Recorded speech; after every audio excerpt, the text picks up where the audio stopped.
Thank you for joining us for the Barbados Today evening news for Friday, February 9. I am Marie-Claire Williams.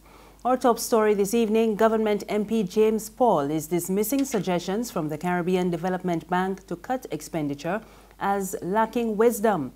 The bank put forward the proposal at its annual press conference earlier this week as one of the measures needed to revive the ailing economy.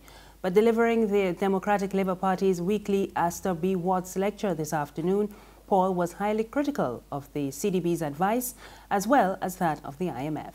The IMF has a certain, they would like to see things a certain way. They would like to see things a certain way. And when I heard this thing from CDB, I said, what's going on here? You know what they say in the Barbadians? Reduce the expenditure. Send home 4,500 people. That's what they're saying first. Cut expenditure. And look at the lack of wisdom in that. And I'm going to attack it because there's a lack of wisdom in that. Agriculture Minister Dr David Estwick says Barbados has found a way around World Trade Organization rules that prohibit countries from restricting imports of commodities that can be produced locally. He was responding to complaints from stakeholders that government continues to allow importers to bring in food products to compete with local farmers who can meet the local demand.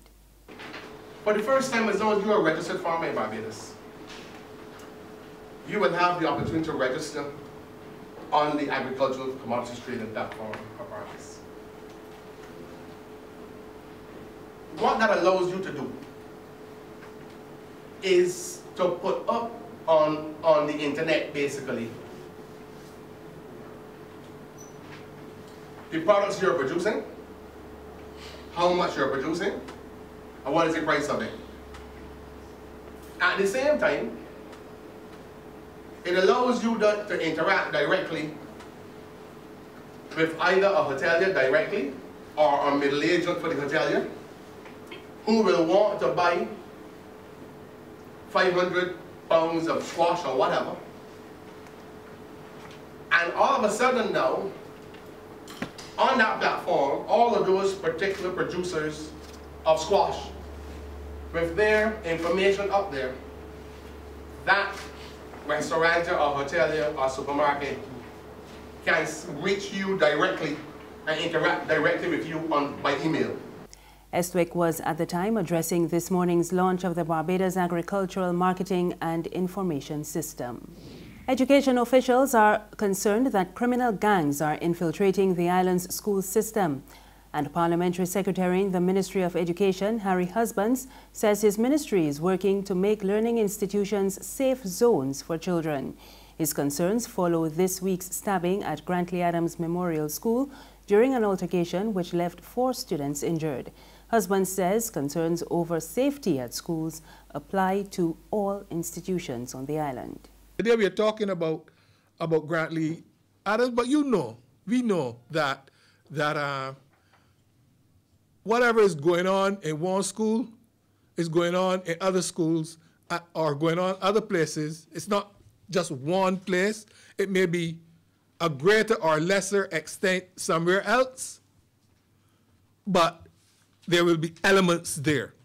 And our challenge, working with other authorities, the Ministry of Home Affairs, the police, the probation department, would be to arrest that and try to make these schools complete 100% safe zones for students and for the adults who go there to work. A group of cruise passengers escaped serious injury this afternoon when their tour bus collided with a car on the ABC highway.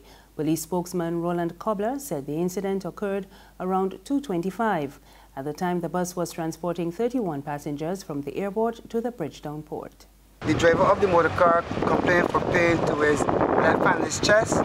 He has been transported to engagement Adams for medical treatment. 4 passengers aboard the tour bus in their 60s and 70s complained for permanent discomfort to the left hand and shoulder, one of her knee, and they have opted to seek private medical attention. A high surf advisory has been issued for Barbados. It will be in effect from this evening until 6 p.m. next Wednesday. A statement from the Met Office says brisk surface winds and large northeasterly to easterly sea swells associated with a strong high-pressure system centered over the northeastern Atlantic have been affecting Barbados and other islands of the eastern Caribbean in the past few days. These conditions are expected to continue into the middle of next week. They will peak during the weekend with surface winds between 20 to 30 knots and sea swells of at least 15 to 20 feet. Meteorologists say large waves and dangerous rip currents will create unsafe conditions for small craft operators, and those conditions may become more adverse during the high tide. Sea bathers are also advised to stay out of the water. There's regional and international news after this short break.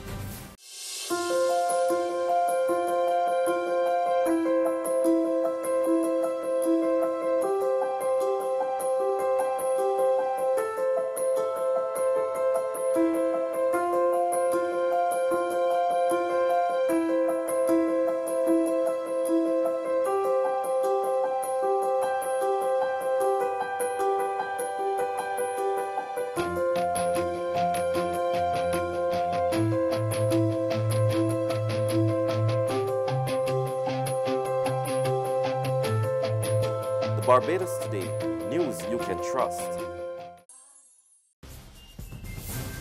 Thank you for joining us. We're back with news from the region. And one of the UK's leading charities, Oxfam, is denying allegations of a cover-up following reports that its aid workers in Haiti used prostitutes. Oxfam admitted that the behavior of some of its staff was unacceptable and said it had publicly announced an investigation into the allegations when they were first raised in 2011. Several senior aid workers were dismissed following the investigation, and Oxfam said 4 staff were dismissed and another 3, including the country director, were allowed to resign before the end of the investigation. But reports say the charity failed to specify that the men had been using prostitutes. Oxfam denied the claims and says it disclosed sexual misconduct to the charity's regulator. And finally, on the international scene, U.S. President Donald Trump today paid tribute to a former aide who stepped down this week amid accusations of domestic abuse. Rob Porter allegedly gave one ex-wife a black eye, while another filed a restraining order. He denies the allegations. He worked very hard. I found out about it recently, and I was surprised by it. But we certainly wish him well. It's a obviously tough time for him. He did a very good job when he was in the White House, and we hope he has a wonderful career, and hopefully he will have a great career ahead of him. But it was very sad when we heard about it, and certainly he's also very sad. Now, he also, as you probably know, he says he's innocent, and I think you have to remember that. He said very strongly yesterday that he's innocent. So you'll have to talk to him about that, but we absolutely wish him well. That's news this evening. Remember, you can get more on our website, www.barbadostoday.bb. You can also subscribe to our e-paper, email updates, and like us on Facebook. We're on Izumi Media in bus terminals and screenplay at supermarkets and gas stations near you. You can also find us on Mix 96.9 FM. I am Mary Claire Williams. Good evening.